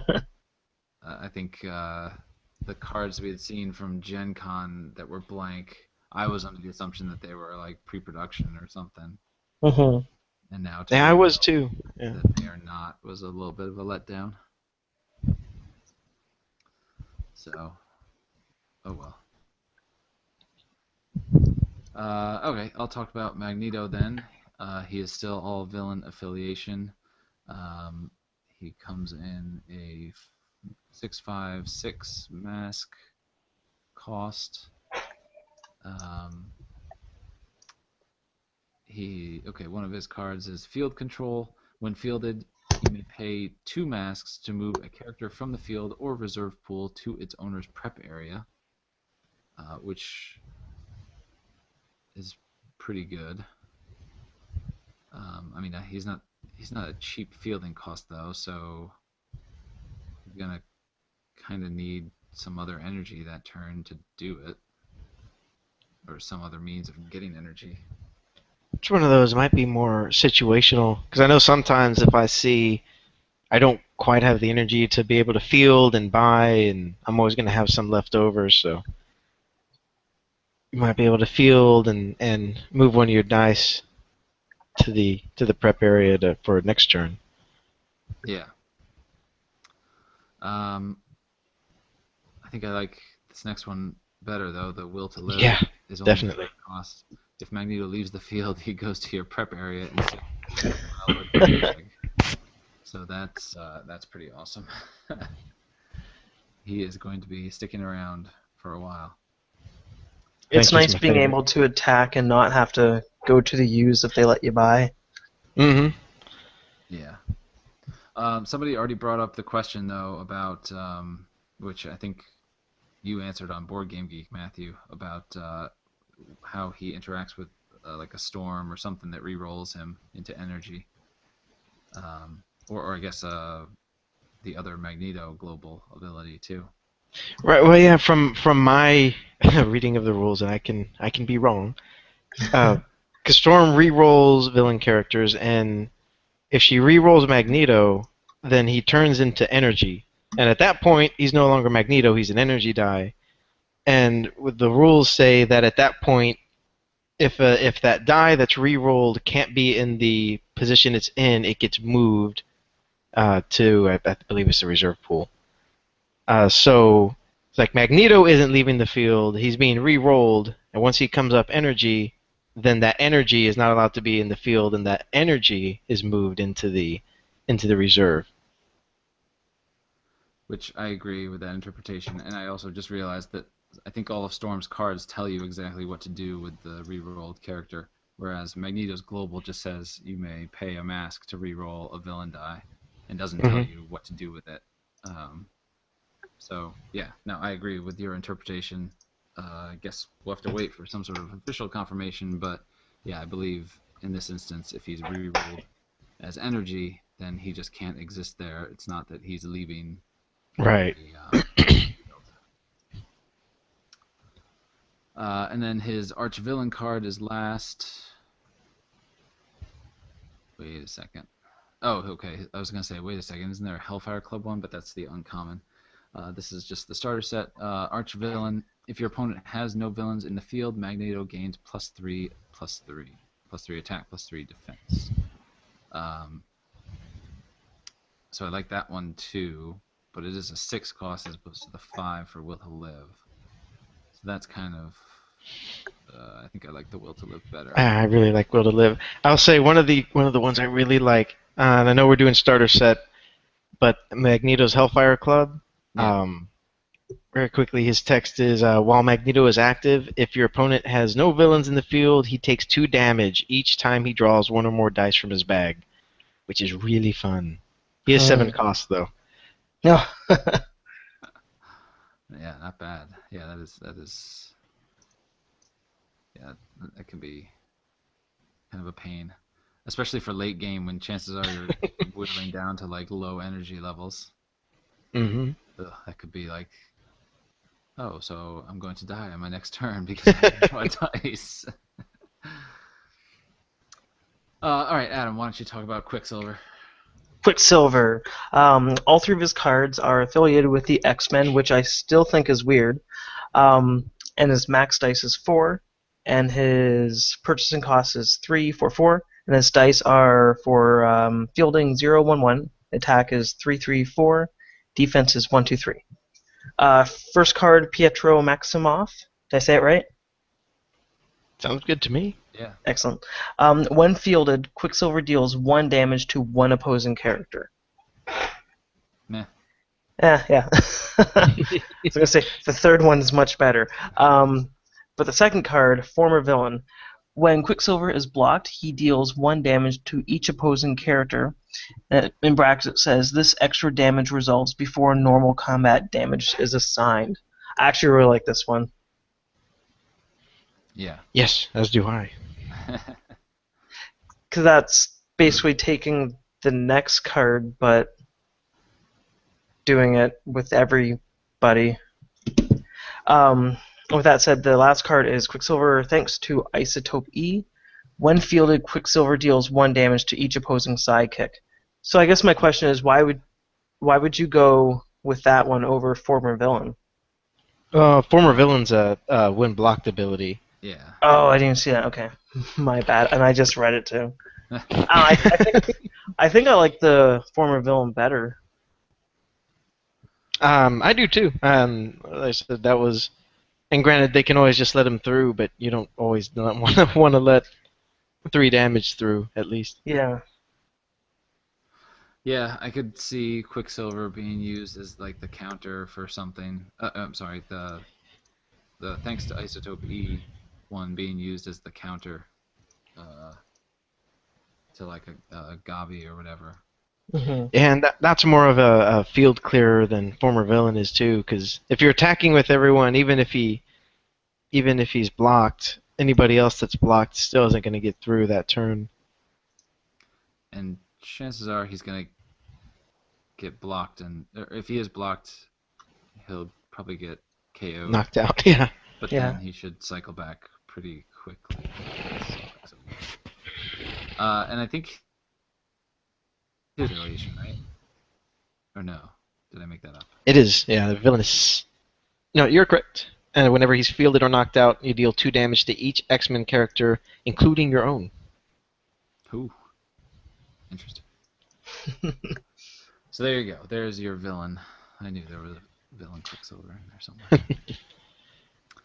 All right, and last but never least, Wolverine. Matthew, what do you think of him? Oh, I think he's expensive. But he is 5'6", and all his stats are the same. He still has a burst on his die and no burst on his cards. And it's actually, this one's more kind of like X-23. It's almost more of I want to say his first 2 at least are kind of designed to get some big characters off the field if he's blocked. Excuse me. But his first one, when Wolverine deals double damage to characters that block him, and that's the 5 cost. So for these big guys like Vision and Professor X that have a lot of defense, like I can think there's just no way that I could pull your Professor X's off the field, but you can have a Wolverine that can do that. Yeah, yeah. And you almost certainly want to block him if you're able to. He's a good candidate for Throne Car too. Yes. Oh yeah, that is. Well, yeah, yeah, yeah. So if you blocked him with multiple characters, um, you still assign the damage, and then whatever damage you assign to that character just gets doubled, correct? Yeah, that's how it's worded. Yeah, okay. So then his next one, not very nice. When Wolverine is blocked, you may pay 2 fists to have him deal damage equal to his attack to one character blocking him, and this extra damage resolves before normal combat damage is assigned. So similar to that Hawkeye that can take characters out, except you have to pay for this one. Yeah, I don't like this one. And you I mean, can it's a cool knock people. ability, but double double fists Yeah. just to. I mean, he's already blocked, so he's not going to get through. So double, you're basically paying double fist to potentially keep him in the field hmm instead of getting And double. maybe get one of those problem characters out. Yeah. Now, and don't forget, I'm not sure there are any other characters, but all the cables in this set have a global that allows you to force a character to block. So if you're clever about it, you can make a character block and then choose who you're going to attack with. Hmm. Of course, that would be really expensive because I believe it's 2 bolts to make to trigger that. So Uh, well, no, I mean, I suppose this is also a valid candidate for thrown car. So, you know, somebody blocks him, you pay the two fists to try and clear that blocker, and then you basically do his damage um, straight to your opponent, and then you get to not even lose Wolverine. But that again, that's you need thrown car, you need two fists. There's a lot of setup involved. yeah. And And his I'm sorry, what? oh no, go ahead. Oh, I was just saying his last one is a superhero. And while Wolverine is paired up, he and his partner can only be blocked by 2 or more characters each. That's juicy. That one is because I there's a forgot. there's, That was the hmm? other thing we didn't talk about with your game with Adam is that you did use She-Hulk in one of the games, Yeah. Yes, I did, and she and that's my makes favorite She-Hulk. she makes for trouble. That's for sure. And if I remember, she was only like a 5 cost. Yes, I have her. I have the common and uncommon. They're both 5 cost. Okay, The common, where if she's blocked, you can spin her up 1 level as an Avengers affiliation. gotcha. Yeah, that double block requirement is can be pretty powerful, and I like it. So She-Hulk plus this Wolverine plus some other heroics. I guess that Angel. Pair him up with if you can buy them both, you can pair him up with that super powered Sabretooth, and next turn be set up pretty good. Now, when you pair up cards, are you pairing up cards? They're dice, individual dice. So if I have two Angels superheroes, one Cyclops superhero, and one Wolverine, I could split up those two Angels and pair them off with. Yes. Okay, just checking. Well, that's cool. Uh, all right. So starter set wise, who is your favorite right now? My favorite right now is probably Quicksilver, just because he's more useful in more situations, and he's a little bit cheaper. All right. But I haven't used Kitty Pryde yet. I think it's just that some of the other ones are more dependent on what else you take. Whereas Quicksilver, I mean, dealing damage is dealing damage, and he's cheap and he's quick to get out. The other ones have a little bit more setup. Although I really like Magneto. Way to steal mine. I Yeah, I no. I like Uh, Angel.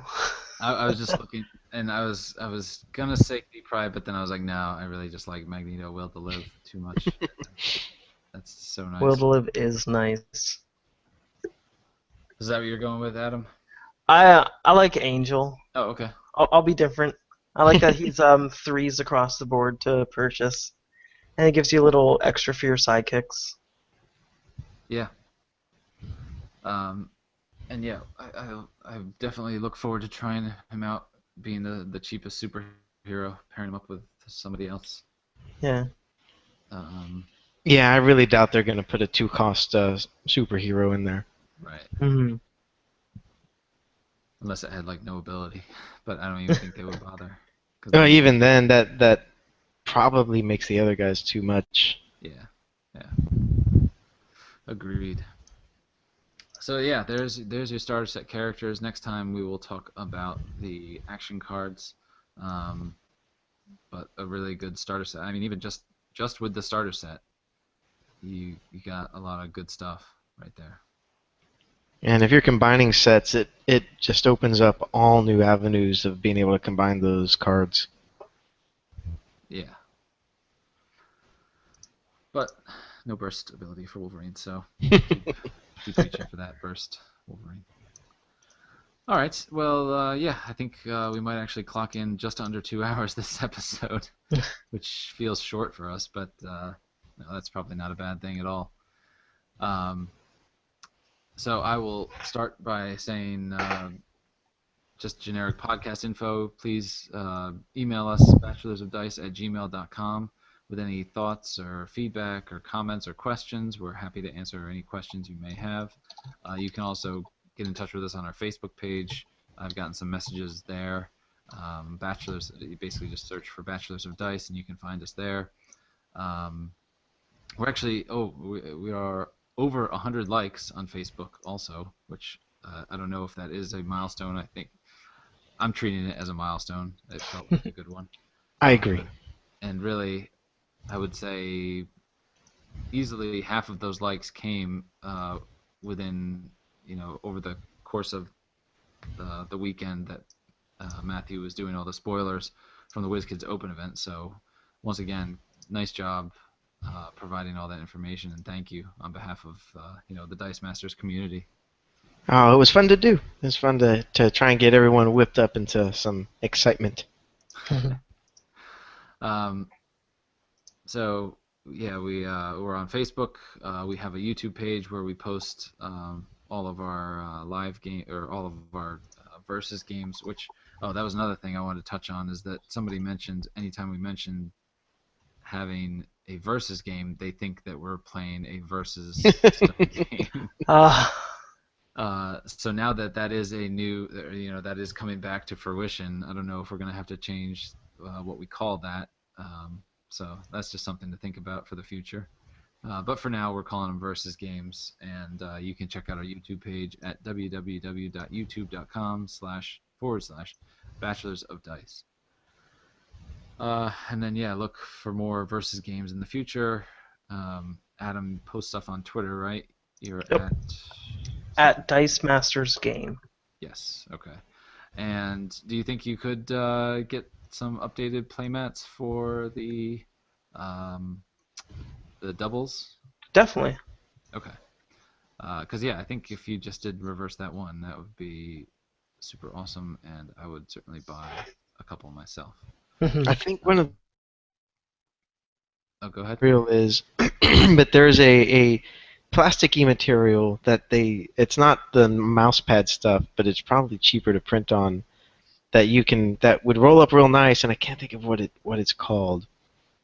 But I know that the Sentinels of the Multiverse, like playmats, are made out of that material.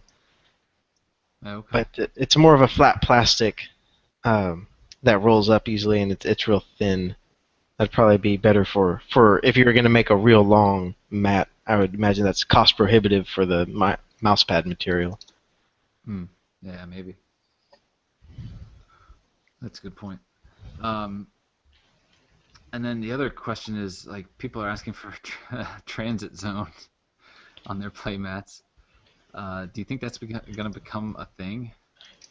There is no such thing as a transit zone. Dice can be in transit, and when they are, they're out of play. That is my. I've been using the dice bag area on my playmat, which has absolutely no purpose. Yeah. to kind of do that. I think calling it a transit zone is can cause problems because then it makes it seem like it's another zone that dice can be in, Okay. when in actuality they're completely out of play and are unaffected by anything unless they start doing that weird magic stuff of, well, these dice or these cards are was it exiled, but then you nothing can touch them except cards that say you can touch cards that are exiled and all that weird stuff. Yeah, But I see your point. It can get down a slippery slope in the future as more and more that's sets the come only out. reason I say that, because then people are asking about dice going into the transit zones. Like, well, it's like they're in transit, but when they're in transit, they're out of play. And I think they did it on purpose, saying they're out of play to say, no, you can't touch these. Gotcha. All right, Adam, we do not sanction you to make any dice math, any play mats with the transit zone. Okay. Out of play areas, I've certainly seen out of play Yes, area. there you go. I guess it's a small thing. Duly noted. So yeah, like I said, check us out. Oh, and our website. I guess I failed to mention that. thebachelorofdice.wordpress.com. Again, really just houses the podcast itself, but we did put up Matthew's kind of report from the WizKids Open event, which was really good. Again, one more thank you for Matthew and his reporter abilities. So. Indeed. Thank you very much. By the way, the material that I was just could not figure out is called vinyl. Oh, all right. There are places, if you search for custom vinyl playmats that make them. Okay, nice. Yeah, I'm sure a lot of people are going to be clamoring for those in the near future, just because that 2-on-2 looks like fun. Oh yeah. Look, it looks, yeah. We almost tried it at our last draft, but people had to take off early. Hmm. All right. So anything else that I am failing to mention,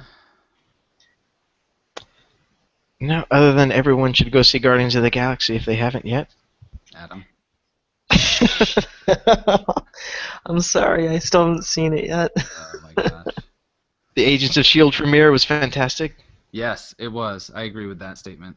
Um, yeah, the last season had its ups and downs. I thought it ended very well. The last like month and a half of the show, I thought was really good. And so this season has kicked off. I think they've kind of kept it going.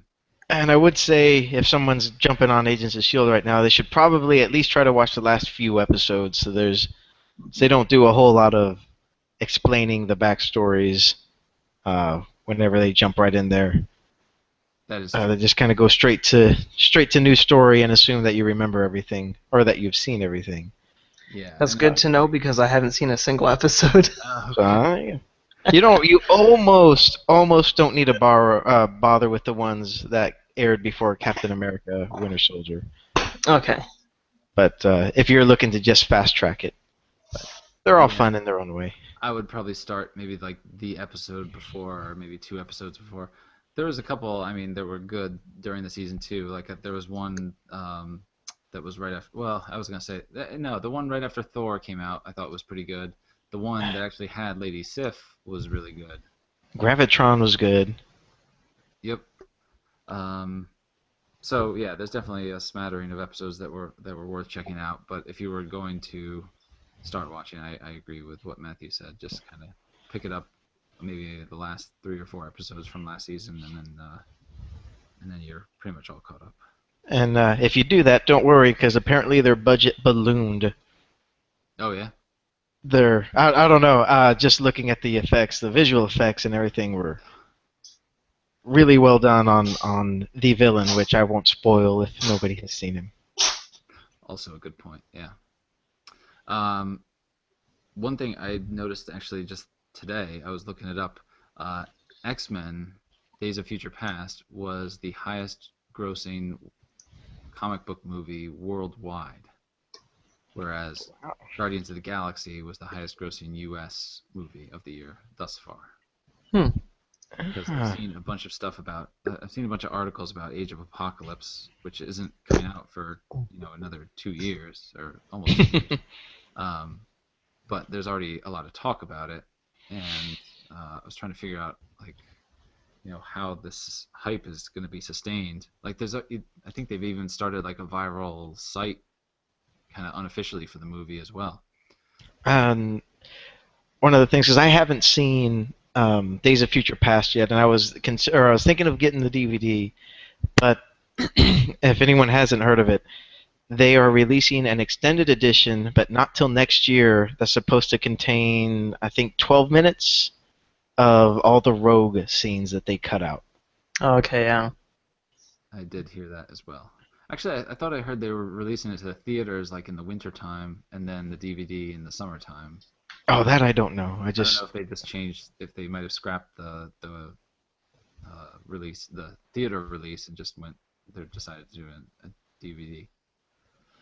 But then, what's the holdup? Like, why not just release it now? I think the holdup is the obvious answer. Yeah, So, the money. Money, yeah. money.